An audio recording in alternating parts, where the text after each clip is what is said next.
எல்லாருக்கும் வணக்கம். இன்றைக்கி சண்டே மார்னிங் காலையில் நேரமாக எந்திரிச்சிட்டு சந்தைக்கு போக ஆரம்பிச்சிட்டோம். பொன்மலை சந்தைக்கு. எதுக்குன்னு பார்த்திங்கன்னா, கொஞ்சம் காய் வாங்கிட்டு வீட்டுக்கு ஒரு மீன் தொட்டி வாங்கிட்டு வரலான்னு. போகிற வழியில் காலைல பிரேக்ஃபாஸ்ட் சாப்பிட்றதுனால எப்போவுமே இந்த கடையில் பட்டாணி கூட பருப்பு வடை போட்டு தருவாங்க.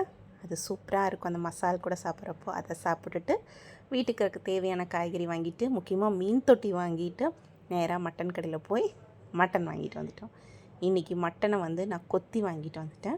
சரி, உருண்டை குழம்பு வைக்கலாம் அப்படின்னு சொல்லிட்டு நான் ஒரு தப்பு பண்ணிட்டேன். போன்லெஸ் மட்டனாக வாங்கிட்டு வராமல் அங்கேயே கொத்தி வாங்கிட்டு வந்தனால கழுவுறதுக்கு கொஞ்சம் சிரமமாக இருந்துச்சு. ஏன்னா ரொம்ப கொத்தினால கழுவுறப்போ அதனோட டேஸ்டெல்லாம் அதுலேயே கொஞ்சம் தண்ணியிலேயே போன மாதிரி எனக்கு ஒரு ஃபீல். அதனால் நீங்கள் வாங்குறப்போ மட்டன் போன்லெஸ் பீஸாவே வாங்கி வீட்டில் கூட மிக்சியில் போட்டுக்கலாம். இந்த பீஸ் கூட பார்த்திங்கன்னா கொஞ்சம் பெருசாக தான் இருந்துச்சு. அப்போ எனக்கு சரி, எப்படி இருந்தாலும் மிக்சியில் ஒரு ஓட்டியே நம்ம இன்றைக்கி குழம்புல பண்ணிக்கலாம் அப்படின்னு சொல்லிட்டு வாஷ் பண்ணி எடுத்து நல்லா புழிஞ்சுக்கணும். தண்ணி நல்லா வடிகட்டி புழிஞ்சு எடுத்து வேறு ஒரு குண்டால் மாற்றி வச்சுக்கோங்க. பார்த்திங்கன்னா நல்லா உருண்டை போல் பால் ஆட்டாக நல்லா டைட்டாக புழிஞ்சு எடுத்துக்கோங்க. ஃபைனலாக தான் எனக்கு ஒரு யோசனை, இப்படி புளியறதுக்கு சிவனேன்னு வடிகட்டியில் வச்சு புழிஞ்சிடலான்ட்டு நம்ம பழைய வடிகட்டி இருக்குள்ள யூஸ் பண்ணாமல் டீ வடிகட்டி அதில் போட்டு புழிஞ்சு எடுக்க ஆரம்பிச்சுக்கோங்க. இது கொஞ்சம் ஈஸியாக இருந்துச்சு. நல்லா புளியறக்கும் நல்லா இருந்துச்சு. அதுவே உருண்டையாக வந்தனால அப்படியே எடுத்து போட்டு வச்சுட்டேன். நான் இன்றைக்கி ஒரு 2 தடவை வாஷ் பண்ணி நல்லா தண்ணி போக புழிஞ்சு எடுத்து வச்சுட்டேன்.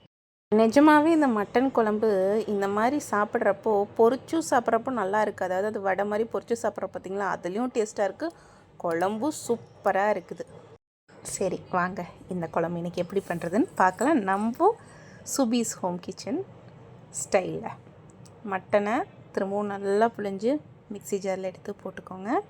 எடுத்து போட்டுட்டு மிக்சியில் நல்லா ஒரு ஓட்டி எடுத்துக்கலாம். உங்களுக்கு எவ்வளோ டைட்டாக புளிய முடியுமோ அவ்வளோ டைட்டாக புழிஞ்சு எடுத்துக்கோங்க. ஏன்னா இது கூட கொஞ்சம் நிறைய மசாலாலாம் போடுறதுனால நல்லாவே புழிஞ்சு எடுத்து ஒரு கெட்டியாக ஒரு ஓட்டி எடுத்துக்கலாம், வீடியோவில் கட்டுற மாதிரி. இப்போது இதுக்கு கொஞ்சம் இஞ்சி பூண்டு பேஸ்ட்டு அரைச்சி எடுத்துக்குவோம். அரைச்சி எடுத்ததுக்கப்புறமா நம்ம கொத்தி வச்சுருந்த மட்டன் இருக்குது பார்த்திங்களா, அந்த அரைச்சி எடுத்துகிட்டு வந்த மட்டன், அதில் இப்போது சின்ன வெங்காயம் ஒரு கைப்பிடி அளவு நல்லா பொடிசாக அரைச்சி எடுத்துக்கோங்க. கொஞ்சம் உப்பு, அந்த கறிக்கு தேவையான அளவு உப்பு, மிளகாத்தூள் 2 டீஸ்பூன், மஞ்சத்தூள் கொஞ்சம், கொத்தமல்லி தழை நல்லா பொடிசாக அரிஞ்சிக்கோங்க எல்லாமே. இஞ்சி பூண்டு பேஸ்ட்டு ஒரு 2 டேபிள் ஸ்பூன், இதெல்லாம் போட்டு நல்லா மிக்ஸ் பண்ணி எடுத்துக்கலாம். இது கூட கொஞ்சம் கரம் மசாலாவும் நம்ம ஆட் பண்ணிக்கலாம். இதெல்லாம் நல்லா பிசைஞ்சு எடுத்துக்கோங்க. நல்லா மிக்ஸ் ஆகி அப்படியே இப்படி இருக்க வடை பதத்துக்கு கொஞ்சம் பொட்டுக்கடலை மாவு அதில் போட்டு பொட்டுக்கடலை நல்லா பொடிச்சு எடுத்துக்கோங்க. அதனோட பவுடர் இதில் சேர்த்து அதையும் நல்லா பரட்டிக்கோங்க. இப்போ பரட்டி எடுத்து வச்சதை நல்லா உருண்டை பிடிச்சி எடுத்து வச்சுக்கலாம். வீடியோவில் கட்டுற பார்த்திங்களா, குட்டி குட்டி பால்ஸாக, அதாவது எந்த சைஸில் வேணுமோ. திருப்பியும் நம்ம குழம்புல போடுறப்போ கொஞ்சம் ஊறிடுது, அதனால் குட்டி குட்டி வடையாக உருட்டி பார்த்திங்களா ஒரு தட்டு ஃபுல்லாக அரேஞ்ச் பண்ணி வச்சுட்டேன். இந்த மாதிரி அரேஞ்ச் பண்ணி வச்சுக்கோங்க. இப்போது வடை சட்டி வச்சு கொஞ்சமாக எண்ணெய் ஊற்றி, அது பொரிக்கிற அளவுக்கு எண்ணெய் ஊற்றி அது சூடு காயறக்குள்ளே நம்ம குழம்புக்கு தேவையான புதினா மல்லியெல்லாம் ஆஞ்சி வச்சிட்டோம். இப்போது எண்ணெய் சூடானதுக்கப்புறமா அந்த உருண்டை இருக்குது பார்த்திங்களா, கறி உருண்டை, அது எல்லாத்தையும் அதில் சேர்த்தி பொரித்து எடுத்து வச்சுக்கலாம். கொஞ்சம் பொன்னிறமாக பொரித்து எடுத்தாலே போதும். இன்றைக்கி 1/2 கிலோ மட்டன் எடுத்துகிட்டு வந்திருந்தேன்.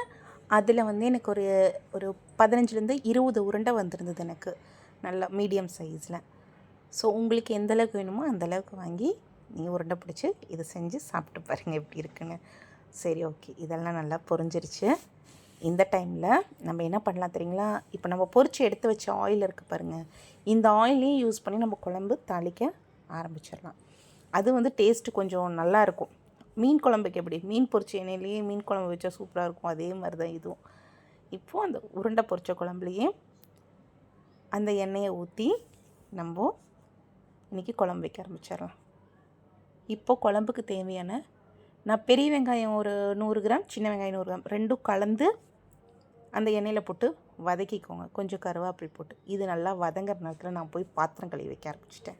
இன்றைக்கி ஏன் மீன் தொட்டி வாங்கினேன் தெரியுங்களா, நான் மீன் வாங்கி ஒரு 2 மாதம் இருக்கும். வாங்குறப்ப பெரிய பெரிய மீனாக கொடுத்துட்டாங்க. சின்ன தொட்டி ஆனால் பெரிய மீனாக கொடுத்துட்டாங்க. அது ரொம்ப கஷ்டப்பட்டுட்டு இருந்துச்சு. அதனால தான் இன்றைக்கி போய் ஒரு மீன் தொட்டி வாங்கி ஆகணும்னு வாங்கிட்டு வந்துட்டேன். இப்போது அந்த வெங்காயம் நல்லா வதங்கிருச்சு. இந்த டைமில் இஞ்சி பூண்டு பேஸ்ட்டும் சேர்த்து நல்லா வதக்கி விட்டுட்டு, நல்லா பொடுசாக அரிஞ்ச தக்காளி 2 பழுத்த தக்காளி மீடியம் சைஸில் நல்லா பொடுசாக அரிஞ்சு அதில் போட்டுக்கோங்க. கொஞ்சம் கொழுப்பு எக்ஸ்ட்ரா வாங்கிட்டு வந்தனால அதுவும் இதிலேயே போட்டு வதக்கிட்டேன் ஃபஸ்ட்டே. இப்போது இதெல்லாம் நல்லா வதங்க ஆரம்பிச்சதுக்கப்புறம் நம்ம ஆஞ்சி வச்சுருந்தோம் பார்த்திங்களா புதினா மல்லி, அது இதில் சேர்த்திட்டு மட்டன் மசாலா இதில் போட்டு நல்லா வதக்கிக்கோங்க. இன்றைக்கி என்ன பண்ணியிருக்கேன்னா, உருண்டைக்கு தேவையான மட்டன் எடுத்துகிட்டு கொஞ்சோண்டு குழம்புலையும் போட்டுக்கலான்னு சொல்லி எடுத்து வச்சுருந்தேன். இப்போ அந்த மட்டனையும் அதில் போட்டு நல்லா வதக்கி விட்டுட்டுருந்தேன். வதக்கி விட்டதுக்கப்புறமா வேணுங்கிற அளவுக்கு மிளகாத்தூள், மல்லித்தூள் இதெல்லாம் சேர்த்தி நல்லா ஒரு பரட்டி விட்டுருங்க. நான் ஏன் வந்து இதில் எக்ஸ்ட்ராவாக கொஞ்சம் மட்டன் போட்டேன்னா, சாப்பிட்றப்போ வந்து கொஞ்சம் அந்த மட்டனோடு சேர்ந்து பிசைஞ்சு சாப்பிட்லாம்ல கிரேவியில். அதனால தான் இதில் நான் அந்த மட்டன் பீசஸ் கொஞ்சம் இதில் போட்டுட்டேன். இது பார்த்திங்களா, இந்த அளவுக்கு, அதாவது எண்ணெய் தனியாக அந்த மட்டன் தனியாக சுருண்டு வரணும் எண்ணெயில். இந்த மாதிரி எடுத்ததுக்கப்புறமா இப்போது 2 டம்ளர் அளவுக்கு தண்ணி அதில் ஊற்றிட்டு அந்த மட்டன் வேகிற அளவுக்கு ஓகேங்களா ஊற்றிட்டு மூடி வச்சிடலாம். மூடி வச்சதுக்கப்புறமா நான் இன்றைக்கி ரசத்துக்கு கொஞ்சம் தேவையான அளவு புளி ஊற வச்சு அதை கரைச்சி எடுத்துட்டேன். இன்றைக்கி வைக்கிற ரசம் வந்து ஈஸியாகவும் இருக்கும், டேஸ்ட்டாகவும் இருக்கும். புளியை நல்லா கரைச்சி எடுத்து வச்சுக்கோங்க. ஒரு நல்ல பழுத்து தக்காளி பழம் மிக்ஸி ஜாரில் சேர்த்திட்டு ஒரு 4 பல் பூண்டு அதில் போட்டுட்டு கொஞ்சம் மிளகு ஜீரகம் அதில் போட்டு எல்லாம் ஒன்றா அரைச்சி எடுத்து வச்சுக்கலாம். இப்போ குழம்பு எந்த பதத்தில் இருக்குதுன்னு பாருங்கள். ஒரு திக்கான கிரேவி ஃபார்முக்கு வந்துடுச்சு. இந்த டைமில் கொஞ்சமாக புளி தண்ணி சேர்த்திருக்கேன். ரொம்ப சேர்த்திடக்கூடாது. நான் ரசத்துக்கு புளியெல்லாம் கரைச்சதுக்கு அப்புறமா கடைசியில் இருக்கிற புளி இருக்குது பார்த்திங்களா, அதை கரைச்சி கொஞ்சமாக சேர்த்திருக்கேன். இந்த டைமில் புளி தண்ணி சேர்த்ததுக்கப்புறம் கிரேவிக்கு தேவையான கல்லுப்பு போட்டுட்டு 2 சில்லு தேங்காய் அரைச்சி ஊற்றிக்கலாம். இப்போ இதெல்லாம் நல்லா கொதிஞ்சு வரட்டும். உப்பு நிறையா போட்டுற வேணாம், ஏன்னா ஆல்ரெடி அந்த உருண்டையில் நம்ம உப்பு போட்டிருக்கோம். ஸோ கிரேவிக்கு தகுந்த மாதிரி உப்பு போட்டால் போதும். இது நல்லா கொதிஞ்சு வந்துருச்சு. இந்த டைமில் நம்ம வறுத்து வச்சுருந்தோம் பார்த்திங்கன்னா மட்டன் உருண்டை, அது இதில் சேர்த்திட்டு மூடி வச்சிடலாம். ஒரு 5 மினிட்ஸ் மட்டும் அதை நல்லா கொதி வரட்டும். இந்த டைமில் நான் ரசம் வச்சுட்டேன். எண்ணெய் ஊற்றி கடுகு, ஒரு வரமிளகா, அரைச்சி வச்சுருந்தேன் பார்த்திங்களா தக்காளி, மிளகு ஜீரகம், பூண்டு அதெல்லாம் இதில் ஊற்றிட்டு கொஞ்சோண்டு பெருங்காயத்தூள் போட்டு கரைச்சி வச்சுருக்க புளி தண்ணியும் இதில் ஊற்றிடுங்க. கொஞ்சமாக மஞ்சத்தூள், ரசத்துக்கு தேவையானங்கிற அளவுக்கு உப்பு இதெல்லாம் போட்டுட்டு கருவேப்பிலை மல்லித்தலை தூவி விட்டு நுரக்கட்டி வர வரைக்கும் வெயிட் பண்ணிவிட்டு ஆஃப் பண்ணி விட்டுடலாம். இன்றைக்கி இந்த குழம்பும் ரசமும் வைக்கிறதுக்கு எனக்கு ஒரு 15 to 20 மினிட்ஸ் தான் டைம் தேவைப்பட்டுச்சு.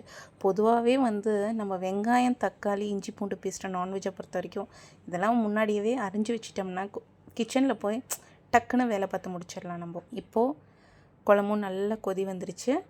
இந்த டைமில் வாங்க பார்க்கலாம் நம்ம குழம்பு எந்த அளவுக்கு வந்திருக்குன்னு பார்ப்போம். பார்த்திங்களா, அந்த உருண்டை அப்படியே உடையாமல் அழகாக இருக்குது. அதே போல் அந்த கிரேவியும் நம்மளுக்கு கிடச்சிருக்கு அழகாக. இப்போது இது நல்லா சூடான வெள்ளை சாதத்தில் வச்சு சாப்பிட்டா டேஸ்ட் அல்டிமேட்டாக இருக்கும். இதே போல் உங்கள் வீட்டில் ட்ரை பண்ணிவிட்டு எப்படி இருக்குன்னு கமெண்ட்டில் சொல்லுங்கள். வேறு ஒரு ரெசிபியோட வேறு ஒரு வீடியோவில் வரேன். மறக்காமல் சுபீஸ் ஹோம் கிச்சனை சப்ஸ்கிரைப் பண்ணுங்கள், லைக் பண்ணுங்கள், உங்கள் ஃப்ரெண்ட்ஸுக்கு ஷேர் பண்ணுங்கள். ஃபேஸ்புக்லேயும் இன்ஸ்டாலேயும் சுபீஸ் ஹோம் கிச்சன் பேஜை ஃபாலோ பண்ணுங்கள். பாய்.